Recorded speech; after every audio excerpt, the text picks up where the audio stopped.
मुफ्ती साजिद मिफ्ताही के बयानात के लिए मुफ्ती साजिद ऑफिशियल को सब्सक्राइब करें। मेरे अजीज दोस्तों, ज़िंदगी का कोई भरोसा नहीं। एक ना एक दिन इस दुनिया को छोड़कर जाना है, ये बात तय है। हमसे पहले लोग भी दुनिया से चले गए और हम भी दुनिया से चले जाएंगे। असल बात है कि हमारी ज़िंदगी कामयाब बने और आखिरत वाली ज़िंदगी कामयाब हो जाए।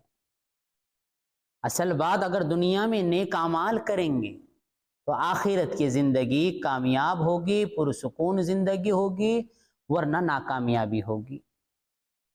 ये हमारे जिस्म पर कोई हक नहीं है, हमारा इख्तियार जिस्म पर नहीं चलता। ना माल पर हमारा इख्तियार है, ना जान पर हमारा इख्तियार है। ये जिस्म से जब रूह निकल जाएगी तो इस जिस्म की अहमियत ख़त्म हो जाएगी। ज़रा सोचे, साथ में हमारे साथ क्या जाने वाला है? माल भी रह जाएगा, रिश्तेदार भी यहीं रह जाएंगे, सिर्फ आमाल साथ में जाएंगे। मेरे अजीज दोस्तों, कुछ इख्तियार नहीं है, रूह निकल गई, ये जिस्म खाली पड़ा हुआ है। जैसा पिंजरे से परिंदा उड़ गया, पिंजरा खाली है, इसी तरह जिस्म से रूह निकल गई, ये जिस्म खाली पिंजरे की तरह है। कुछ इख्तियार नहीं है, कुछ कह नहीं सकता। चंद दिन रोएंगे रोने वाले, उसके बाद भूल जाएंगे।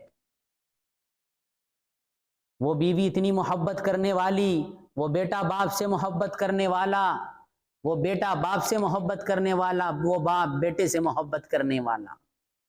जब बाप के सामने बेटा जाएगा, बाप का दिल नहीं लगता था बेटे के बगैर, माँ का दिल नहीं लगता था बेटे के बगैर, लेकिन जब रूह निकल गई, उस माँ के सामने बच्चा दुनिया से चला गया, लेकर जा रहे हैं, लेकिन माँ ये नहीं कहेंगी रहने दो, चंद दिन के बाद इसे दफनाना, मैं इसके बगैर नहीं रह सकती। और वो बाप भी नहीं कहेगा मेरा एक लौता एक बेटा है, ऐसे रहने दो, मत दफनाओ, चंद दिन के बाद भूल जाएंगे। वो बेटा अपने बाप के बगैर नहीं रह सकता, वो बीवी अपने शौहर के बगैर तन्हा नहीं रह सकती, लेकिन जब रूह निकल गई छोड़कर जाना पड़ेगा। इसलिए मेरा अजीज दोस्तों,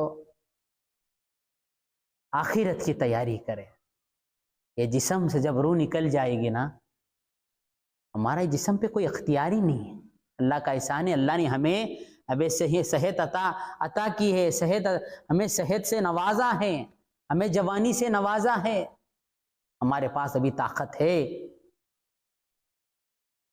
अरे किसी हाथ के अगर नस दब जाए, हाथ काम करना बंद कर दे, डॉक्टर कहेगा नस दब गई, पैर की नस दब गई, कमर की नस दब गई, हम कुछ नहीं कर सकते, सारा जिस्म बेकार हो जाता है। हाथ में तकलीफ, कमर में दर्द शुरू हो जाता है, ये हाथ काम नहीं कर सक रहा, ये कमर काम नहीं कर सक रही। हम तो पूरे जिस्म पे क्या इख्तियार, हमारा एक नस हम सही नहीं कर सकते। अगर वो नस दब जाए तो किस बात पर हमें इतराना है? क्यों अल्लाह के सामने हम इतना अकड़ कर चल रहे हैं? क्यों खुदा की नाफरमानी कर रहे हैं?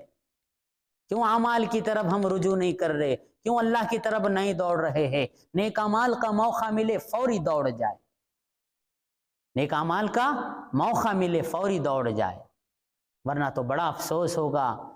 माल से पहले माल को गनीमत समझे, गरीबी से पहले पहले, सेहत को गनीमत समझे, बीमारी से पहले पहले, जवानी को गनीमत समझे, बुढ़ापे से पहले पहले। वक्त वो आएगा, गरीबी आ जाएगी, मालदारी हट गई, फिर परेशान हाल होगा, सेहत चले जाएंगी, जब बीमार होगा अफसोस होगा, जवानी चले जाएंगी, जब बुढ़ापा आएगा अफसोस होगा, काश मैं आमाल कर लेता, काश मैं ये चीज़ कर लेता, अफसोस होगा। लेकिन वो वक्त लौट कर नहीं आएगा। घड़ी का काटा आवाज़ दे रहा है, ए गाफिल तुझे घड़ियाल देता है मुनादी, तेरे उम्र की घड़ी एक घटा दी घटा दी। क्या होगा हमारे खबर के गड़े में? वो अंधेरी कोठरी में वो कीड़े मकोड़ों का घर है, कोई साथ नहीं आएगा। कितना भी बड़ा मालदार होगा, एयर कंडीशन में रहता हुआ होगा, लेकिन वहाँ कोई रोशनी नहीं होगी, वहाँ कोई एसी नहीं बिठाई जाएंगी, बस आमाल साथ में जाएंगे। बड़े बड़े मोटे मोटे गद्दों पे सोने वाला होगा,